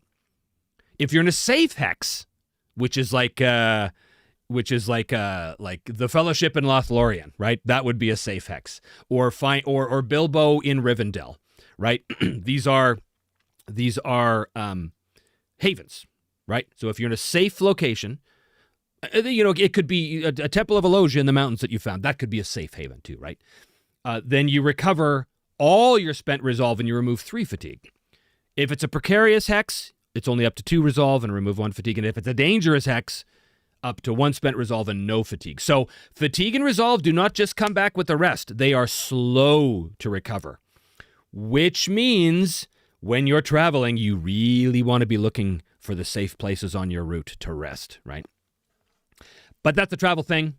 Suffice to say that finding a good place to sleep is not just a matter of making a nice camp. It's entirely about the location you're in. And then some special stuff about fatigue and all that stuff here, blah, blah, blah, blah, blah. And then finally we get to magical healing. Again, I'm not going to go crazy into the details here because we haven't talked about weave magic yet or divine-based healing. Just know that it is possible and it's very useful. Then we get here to the natural healing potions. This is the one that you were asking about, Vortak. Natural healing potions. Again, not going to go into the details here, but know that this one here, this is for all my crafters out there who love my old MERPS players who love that supplement or the tables in MERPS about the healing herbs that you can find based on the location and the season and how difficult they are to find and all that stuff. That's what this is for. You can, with your craft practical rolls, or I think nature-wise as well helps, or survival even, you can find things in the wild, ingredients for healing, poultices, potions, things like this, brew them, and then use them. These are not healing potions like in D&D, where you pop it and you immediately get 2d6 hit points back. No, but they do recover. They allow wounds to recover, although it's slow and it's not as effective as some other magical means, obviously. You can also have a potion that gives you recovery rolls, bonus recovery rolls, right? Or you could have a poultice you can make that prevents infection or staves off infection. And then here's a bunch of cool things like the terrain modifiers. If you're in the plains, there's nothing, but if you're in the mountains, it's -10 to your gathering roll. The season is going to affect your gathering roll. And then the type of ingredients you find is going to be based on the SLs of that gathering roll, which gives you a brewing bonus, which basically is the effectiveness of the thing you're concocting. And then there's a bunch of cool examples of different common, uncommon, rare, and very rare things based on the different locations and such. And then we get into other perils, but before we do that, let's go back to the board. I noticed supported by another role didn't have a title case keyword. Not in this chapter. Supporting roles are in chapter 2 core mechanics or in the skills chapter. I can't remember, one of the two, maybe both. Supporting skills, for those of you who don't know, just means, and this is inspired by Mithras, if you want to help with the skill, you can. You can even help your own skill with one of your other skills if you want, depending on the context. Basically, you take the score of the helping skill. The score is the tens digit value. So if my skill is 65, my score is 6, okay? So if I'm helping you, let's say you're healing someone, and I want to help with my heal, which you totally can, or I want to help with my nature-wise, or I want to help with my infection poultice-wise, which is a very specific skill that I might have, and my skill is 65, and you're doing the healing, I help you with that skill, and if the skill is 65, I take the score of the skill, which is 6, and I double it. So that's 12. You get a plus 12 to your roll. Now, is that overwhelming? No, but it's better than nothing, and I will always take the help rather than not take the help. So that's what that means. So yeah, it's not explained in this chapter because it was explained many chapters before in the book. All right. Where are we? Could you go to a healer or hospital to have an NPC heal you? Yeah, those are churches of Elogia. Elogia is the goddess of healing and other things. So that can definitely happen. Tom Trustworthy, that cleanliness mod makes me think, I wonder if characters can have heavier, more expensive tents or something. The better ones can give a +5 or 10 cleanliness bonus possibly. Yeah, it's a good idea. By rules as written, you don't have to worry about tents and stuff like that because you have something called the gear die, and the gear die just means does this character have it? Would it make sense that this character would have the thing you need to help in this moment? And if so, then you have it, and then you roll your gear die to see if it depletes, right? Now, I like that idea. That's a cool idea. It's very Dragonbane, right? Dragonbane has these cool rules about, well, if you have a tent, then you get this bonus, blah, blah, blah, blah, blah. That might be a little too in the weeds for some people. It's definitely too in the weeds for the journey system, but it wouldn't at all be too in the weeds for the Hex March system, which is a different travel system. There's 2 in the chapter. But yeah, I mean, that's a neat idea. Again, you don't really need it with the way travel works in the journey system, but yes, could be. All right.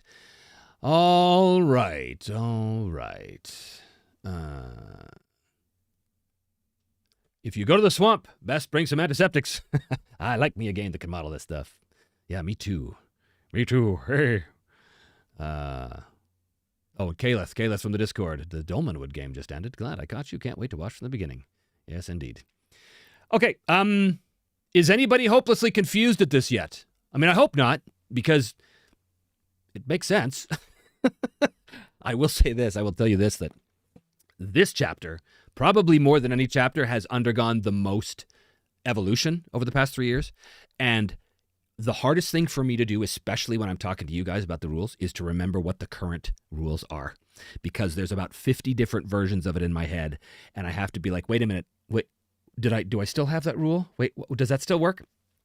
But last night, I hadn't looked at the rule of the wounds chapter in a long time.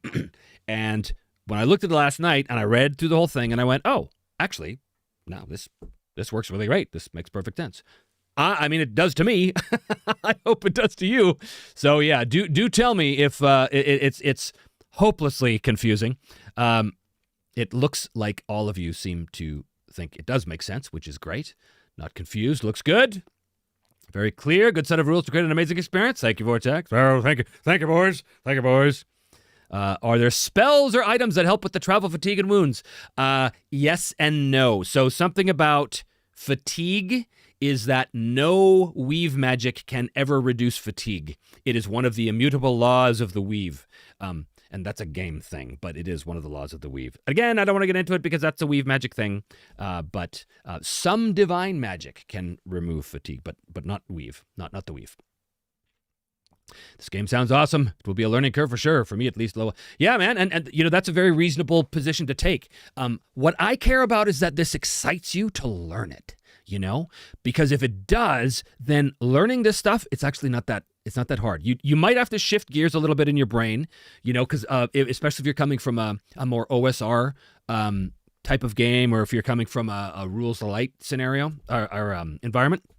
Yeah, you're going to have to shift a few gears in your brain. But I promise you, this is not that complicated. Once you, again, as I said many times, once you get the gist of it within the first few sessions, it'll click, right?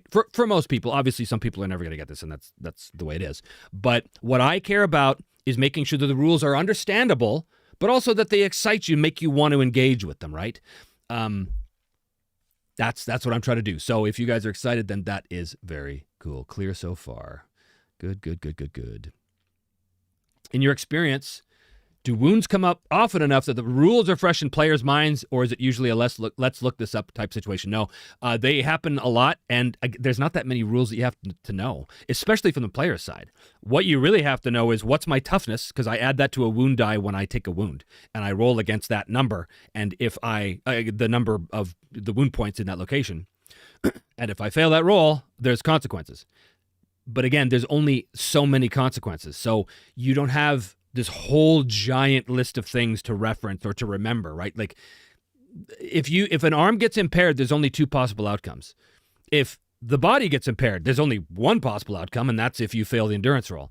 You know, same with the leg, same with the head. There's only 2 possible outcomes, and that's on a failed roll. Successful roll, you don't have to worry about it. So, there's not a lot of rules for people to have to remember, but yes, wounds do come up a lot. All right. Trevor, there are a few substances in real life that can mitigate fatigue. You know that, right? Yeah, not fatigue as a game term in the Broken Empires role-playing game. That is a different animal. And all the dergs in the world is not going to do anything for your fatigue in the Broken Empires. I've only played one D100 game before. Aces and eights. Oh, there's a blast from the past. So I'm looking forward to your game. D100 seems logical and fun. Well, it certainly is to me. There are some people in the world who do not like D100 systems, and I don't understand them. These are strange, crazy people. It's preference. It's just preference. But for me, the D100 has always been not the perfect system. There's no such thing as the perfect system ever, right? I love the D100, but I also see its failings. I love dice pools, but I see their failings. I even love me a D20 resolution every now and then, but I see its failings. There's no such perfect game, right? So what I try to do is take a system, or take a D100 system and cobble together all the best parts of all the other D100 systems and some non-D100 systems, and try and make all these pieces work together in a way that was interesting to me. And I'm very happy with the way the game's turned out, and I hope you will be too. I think the wounds healing will have a section on the DM screen. Absolutely. 100%. One of the things I talked about last week was the GM screen. Or did I talk about it last week? Or maybe I talked about it in the update. By the way, for the backers who are watching, if you guys aren't getting those monthly updates, make sure you check your email inbox, because Kickstarter should be sending you out. We do a monthly update every single month to be as transparent as possible about where we are with the game.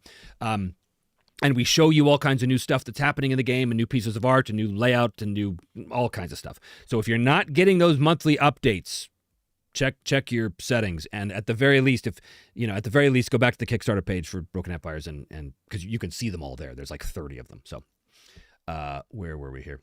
Yeah. Oh yeah. So I was talking about the GM screen, and what I said was that I wanted to make sure that obviously, it's not a table or chart heavy game. It's really not. This is no Rollmaster. But there are a couple of key ones, and that impairment chart is a key one. So yeah, that's definitely going on the GM screen. Anything, we just had a meeting about this week. Anything that the GM needs to reference a lot has to go on the screen, right? But as it turns out, there's not that much that we need to put on the screen, but a lot of very good stuff is going on the screen. All right. I really like the look of it. I will need some buy-in from my players. Yeah, that's true. I don't think it's more complicated than Pathfinder, but it's complicated in a different way. That is a perfect way of putting that. I've said that before, that I think the complexity of this game is probably equal to something like Pathfinder, just in a different way. It's not as, and yes, I use the term crunchy as Pathfinder, because Pathfinder has a lot of math that's involved. Not an overwhelming amount, but there's a lot.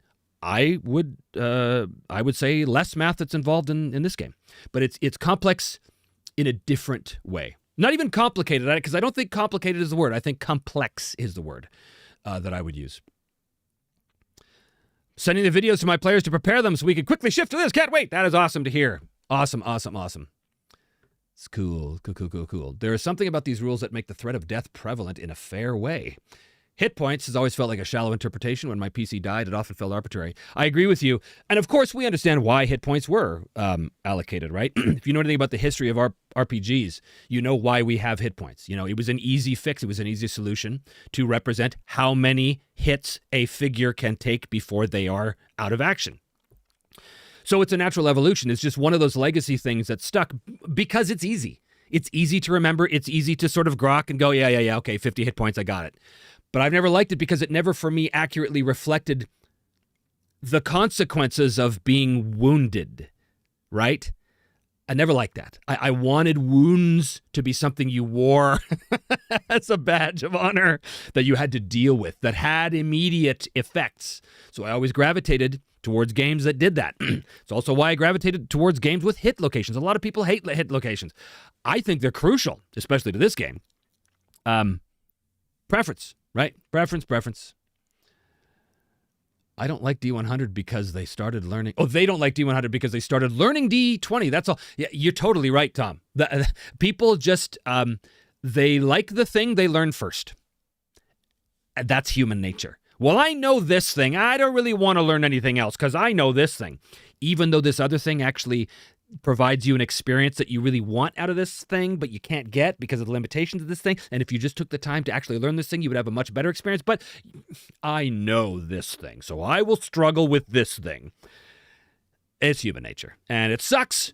And I've spent a lot of time on this channel trying to encourage people to try all of the billions of games out there that are trying to provide unique and interesting experiences that just D20 can't do, or D&D can't do, 5e can't do. But it's human nature. It's pretty hard to fight. Uh, I'm sensing a theme here, Ricardo. It would be awesome to have rules for substance abuse. Just throwing this idea to see what happens. So, you got a little problem there, buddy? You got a little monkey in the back? What's going on there? Reminds me of Warhammer Fantasy. In a game I ran, my buddy's character had a wooden leg and false nose. Crit rolls did not work out. Yeah, that sounds a lot like the Warhammer I know and love. It absolutely does. Oh, I love me some Warhammer. Love it, love it, love it. I feel the Broken Empires will enlighten the hardcore OSR D&D people to explore options. Man, I hope you're right. I hope you're right. I suspect it won't. I suspect it won't because, as I've said before, what seems to be of paramount importance to the OSR crowd is speed of play. They want speed of resolution. Not everybody, but in general. The reason why those games tend to skew towards the rules light side of things when it comes to resolution is because they value speed above all else. They want to get through it because they want to explore the dungeons. They want to fight. They want fights to be quick, and they want to blah, blah, blah, blah, blah, blah. There's nothing wrong with that preference. But for me, it's lacking. For me, it's not about speed. I don't want to race my way through an experience. I want to, savor the experience. I want to have the experience. So for me, speed of play is not the be-all and end-all. However, I do not want to be bogged down in a bazillion little simulationist rules to really make it feel realistic, and it takes an hour to get through a round of combat. That is also no bueno. Hence, Sim Light. Right? Hence the Broken Empires. Hence what I feel is the middle ground between Deep Sim and speed of play, right? So will the OSR folks like this? I don't know. I mean, I sure hope so. I don't in a million years think that the Broken Empires would have anywhere near the success of something like a Shadowdark, for example, because Shadowdark appeals to beginning players, and it appeals to people who don't really want to take the time to learn a bunch of stuff. You don't have to know much to play Shadowdark, man. Kelsey laid that thing out perfectly. As a player, your whole character class is on 2 pages facing each other, and you know everything you need to know, basically. So it has a huge appeal to a much bigger audience. This game is not that. The Broken Empires is not for beginners. I say that in the introduction of the book. It's not for beginners. That doesn't mean that if you're a beginner, you can't start with the Broken Empires. I started with Rollmaster, for God's sake, more or less. I really started with AD&D, but, for reals. I started with Rollmaster. So if I could learn Rollmaster at 8 years old or 10 or whatever I was, certainly people can learn the Broken Empires. It's not that difficult. It's a mindset. You have to want what the game provides. And if you do, you're hopefully going to love it. And if you don't, then you don't, and that's fine too, right? Anyway, I hope you're right, but we shall see. All right. I look forward to and appreciate the monthly updates. Thank you. You are welcome. We do want to keep people informed of what's going on. Oh, this is cool. Coming from the OSR, I'm so hyped for this game. That's great, Stephen. Thank you. That gives me great hope. Great hope. Roll Prank Brian. Gotta go. Loving these long chats. The inspiration I get from everyone's comments is great. Thanks all. Yeah, and you know what? I want to say the quality of the comments on all of these streams has been outstanding. You guys are asking some fantastic questions, making some great comments, engaging with each other. I love to see that. And that's happening over on the Discord too. If you haven't joined the Discord and you want to, the link for the Discord is on the store page, thebrokenempiresrpg.com. So when you go to buy your copy, to pre-order your copy, make sure you also join the Discord, because we'd love to have you. If these are the quality of comments you guys are bringing to the streams, I'd love to see those brought to the Discord too, because it's a great community. Super excited folks, really smart ideas coming across in there. It's really good stuff. So thank you all for engaging the way you have been. All right. Can you play this game solo? Yes, in fact, there's a whole chapter dedicated to solo role-playing in the Broken Empires.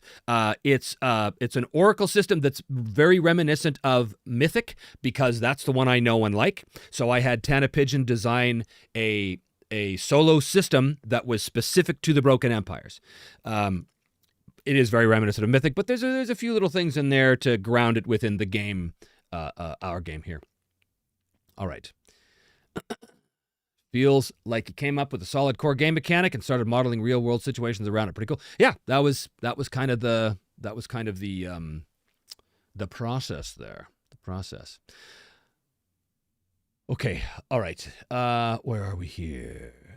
Let's get back to what we're doing here.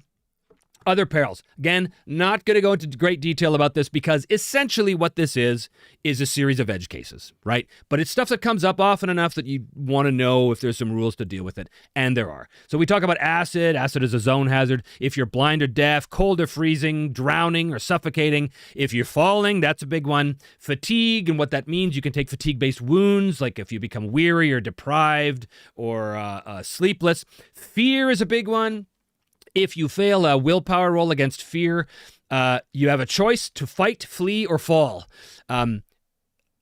Again, I like meaningful choices in the game. So there's a lot of games where if you fail your fear test, you run away, and it takes you out of the game. It takes you out of the session until you can master your fear. Now, again, that makes sense. But I like to give the players an option. So what their options are with fear, you have a choice, fight, flee, or fall. If you choose to fight, you must do nothing but attack the source of fear with wild, crazed desperation until it is destroyed. All rolls, though, are at -20, so you're mindlessly flailing away at the thing. You can't perform combat maneuvers either. So it's a wild, desperate, terror-induced attack. Or you could flee, just like a lot of games. If you flee, goodbye, I'm out of here. And then you could fall. You basically drop prone, huddled in a cowering ball of ignominy.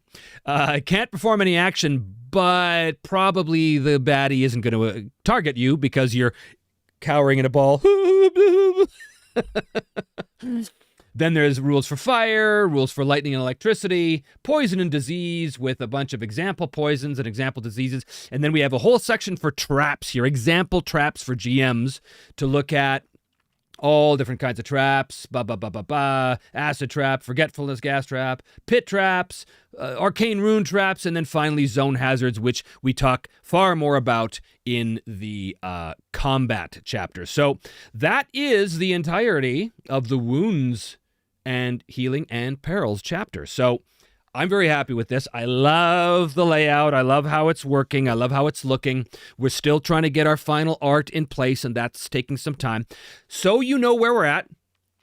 The entire book up to chapters something like 16 has been laid out, but as I said before, the chapters 1 through 9, we had an issue with the layout, with the design, and we had to go back and change it. What we thought was going to be a fairly quick fix turned into a much bigger deal, and it slowed us down. It just happens. So this is the reason why, like I was desperately hoping to have you guys have the PDF by now. But we don't. We had some technical issues, some design issues, which we had to deal with. We're still waiting for art to come in because it's the way it is. No, I will not be releasing a PDF or a text-only version. I sort of floated that at the Gen Con presentation last year, but I've since reconsidered that. I believe that a game is not just its rules, it's also its presentation, and I want you guys to have the most positive reception, the most positive experience of seeing this game for the first time in its entirety, in its glory. That means all the correct art, all the correct layout, all that stuff. I'm not going to give you what we were jokingly calling the ASCII version, which was just the text, because ultimately it would be a disservice to you. And I know a lot of you are saying, but I just want the rules. I don't care. I'm the artist, and the art shall not be revealed until the artist is ready, until the art is ready to be revealed to the world, and that's the way it is. But I like it, guys. I like it. It is looking great. It's getting me excited to see you excited about it. Every time I see another finished chapter, I'm like, oh, this is gonna be great. So we're right now we're the dice are being prototyped. We're getting samples of all the various leather and paper and materials. We're working on the tracker dials with our producers. We're working on all kinds of stuff. The dice tray. We're working on all the stuff all at once. So it's not just laying out the book and getting art for it. It's all the other stuff we have to provide too. The box has to be designed for the starter set. We're doing that. The like I said, the dice are being prototyped and sent to us. The minis, right? The minis have been sent to us, so I still have to examine those close up and make sure they're cool, make sure they're the right size and durability, and they're easy to assemble and all that stuff. So there's much going on. All right, I'm going to see where we are with these comments. Oh, I like to think I like to think I know best BX, but I have many other systems. Can't wait for your system. That is awesome. BX is a fine game. It's where I started.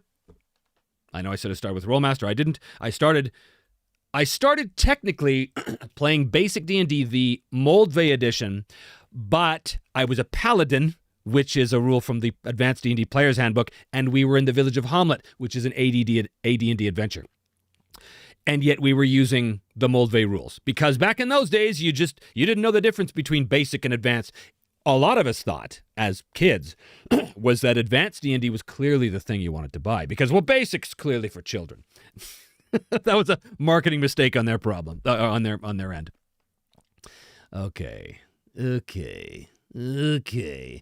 can, Ricardo, we can definitely homebrew some mechanics for the Lotus Addicts. That's true. I'm actually a big fan of games that hand-wave a lot of stuff like Blades in the Dark or Fate. But I like what you said once. Did you like a system that tells you what is happening instead of the GM inventing it? Yeah. I had a great conversation with my friend and layout artist and art director, Nav, the other day about how I've wrecked him. He was a rules light guy. He was not rules light, but he was a 5e guy, right? He was like, as a GM, I want to be able to just invent everything on the dice roll. But I've wrecked him now, and part of wrecking him has been this kind of system that the dice tell you what happens, and then you can riff on that, but the dice give you a structure to paint the picture, so the GM doesn't have to do everything himself. He or she can rely on what the dice mechanic is telling him narratively, right? It's a preference. You can never go back, like, here's an example. So me and my friends, we're all pretty sim guys, as you can imagine. I wanted to run Shadowdark for them because I love Kelsey and I wanted to play the game, and because I'd never played it. So she sends me some Shadowdark, and I take it and I run it for our guys, and it's super fun. But as we're running it, by about maybe even the second session, we were all like, yeah, there's not a lot of meat on the bones here. It's just pretty, because it's designed for easy entry, right?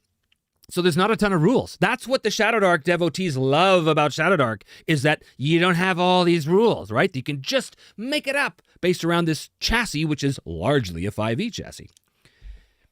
So for us, Shadowdark was like, I appreciate what this game is doing, but I also know it's not for me, because I'm the guy that needs to know, wait a minute, you slashed him in the left kneecap. I want to know if that becomes infected. Which is not really what you worry about in Shadowdark so much. So it's just preference. It's just preference. I had a Woofer character, a Warhammer character, who lost his hand at the wrist. He had a steel fist affixed to his arm, so he was always armed. Yeah, that's awesome. That is awesome. Django says, I'm a hardcore OSR guy, and I specifically pick systems for simplicity. But this time I'm excited for the system because it's telling the story. That's so encouraging to hear. Thank you. Thank you. That is my goal. My goal is that. So thank you so much.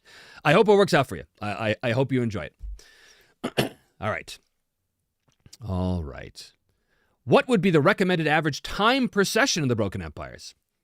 It's like any other game. It depends on what your players want to do. It depends on a lot of stuff. For me, if my sessions that I'm running are less than 4 hours, it's kind of a waste of time, because I want a large block of time, and that's nothing too. Like, our average sessions are about 6, sometimes going upwards of 8 to 10, depending.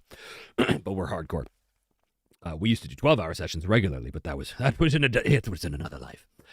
But yeah, no, we try and do at least 4 hours because we want to concentrate our role-playing experience. We want to make sure we squeeze all the drops of life out of it, right? We want to squeeze all the last drop of juice from the sweet fruit of the gaming session. So recommended average time, depends. Depends on your group. From my POV as an OSR lover, I enjoy a game with danger. Speed of play is not as important, but I don't want something like RuneQuest in terms of amount of rules and complexity. And yet you're here. Fan of the Broken Empires. In terms of complexity compared to RuneQuest, because that's a very good game to compare Broken Empires to, because it was also a big influence. And I don't mean Mithras, I mean RuneQuest. Like, I'm talking RuneQuest 3rd edition, right? The Avalon Hill version, which is the one that I started with. My game, The Broken Empires, is far less complex than RuneQuest 3rd edition. But it still has the same level of detail of outcome, probably more, actually. I feel that The Broken Empires has more detail of outcome with less rules than RuneQuest 3rd edition. I'm not talking about the new one. I'm not talking about Mithras. I'm talking about RuneQuest 3rd. RuneQuest 3rd had some rules in it that, again, were great on paper, but for me didn't ever quite work at the table. But that's fine. It's not a criticism. I'm just glad you're here, and I'm glad you're taking a chance. I enjoy both OSR and the more simulation type games. It just depends on how much time I have to invest in running a campaign or not. Fair. Totally fair. Totally fair. Excuse me. When is the PDF coming out? Hence. Good answer, Jed. I'm going to adopt that. When is the PDF coming out? Hence. I agree. Lots of good engagement and conversations. I love it. Arg Scott. Shadowdark GM here, and looking forward to bringing this to my table. Awesome. There's no shade on Shadowdark and the Broken Empires inhabiting the same table. That is for sure. Kelsey's one of my favorite people. I cannot say that enough. She is so great. All right. Lots to talk about Barbarians of Lemuria here. A fine game, a fine 2d6-based game. Okay. If we plan on playing the Broken Empire solo, do we need anything besides the core book? No, you don't. Everything you need to play the game solo is in the book. That is something that was very important to me, that I gave you guys a complete game. Business-wise, it would have been smarter for me to break it up into a player's book, a GM book, maybe a monster's book, maybe a solo supplement. No, I prefer everything in one book. Some people don't. I do. I love games like Warhammer Fantasy 1st Edition. Everything you need to play that game is between those two covers. 2nd edition, it was spread out among multiple books. I don't like that. Takes up too much shelf space. But a single, meaty book with everything, then it's the only thing I need to bring with me. Love that. So as a solo player, you have the solo chapter. You've got all the procedural rules. Somebody was asking me about this on YouTube, was it? They said basically this question, do I need anything else? The fact is that the procedures in play for the Broken Empires, especially with journeys, is basically, it's like a whole solo generating system all unto itself. You don't even really need the solo system to play that part of it, because it does it for you. So, yeah, everything in one book. The only thing I would say, and this you don't even need, we sell something called the Loom of Fate, which is kind of like a solo player's GM screen. And all it does is it takes the key stuff you need as a solo player and it puts it on a separate supplement so you have it there. So you don't have to keep flipping through your book or PDF or whatever. So it's right there in front of you. But that's it. Like, you don't need anything else. All right. Does the healing section cover curses? No, that is in the magic section. That is specifically in the divine magic system, actually. On that map, you use the background. That is the Broken Empires. That is Northern Angavar.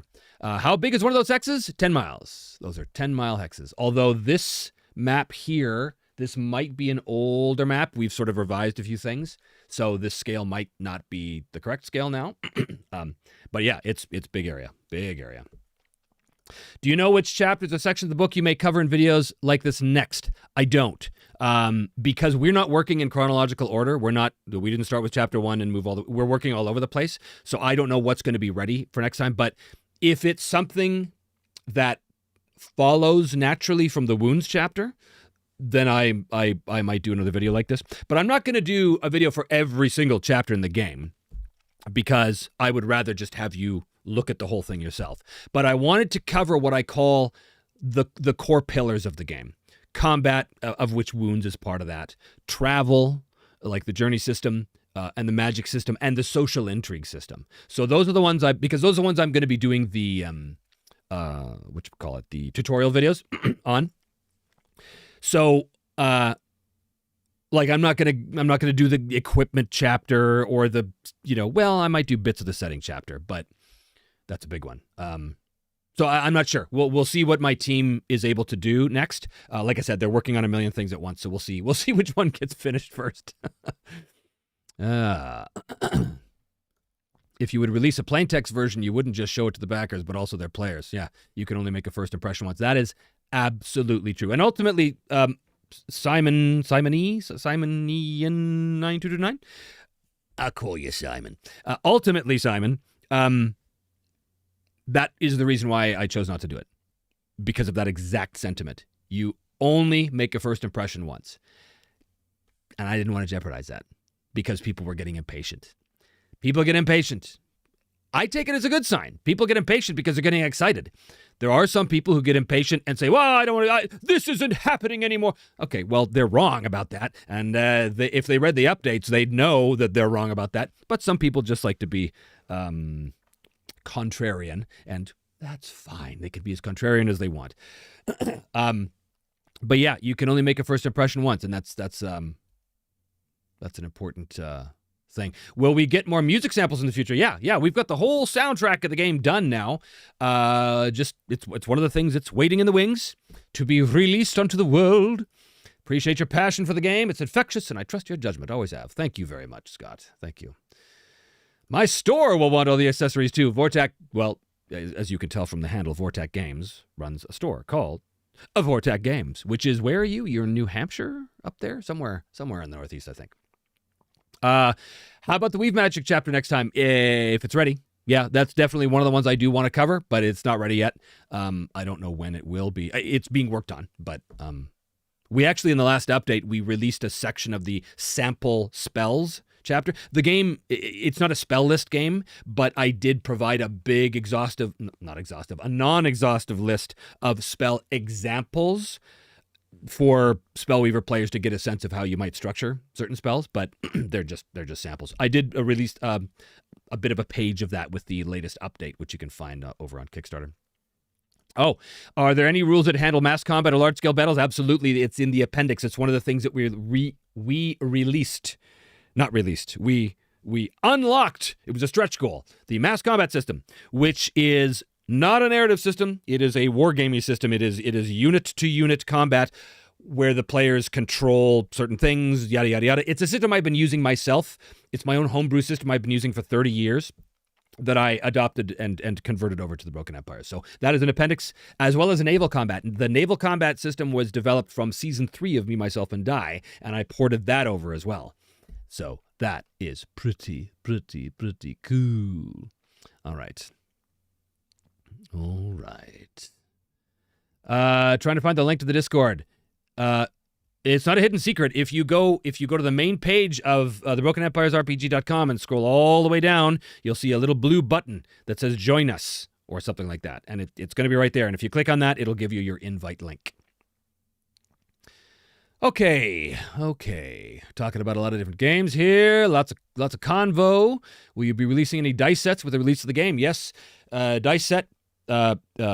Sharp Edge die set comes with the starter set. You can also buy them separately as pre-orders. Yes, you can now on the store. You can buy those as pre-orders. We also have fancy schmancy metal dice as well, which I'm not sure if those are available for pre-order or not. Yes, but they were unlocked, or they're part of the Kickstarter packages rewards. So some people got those.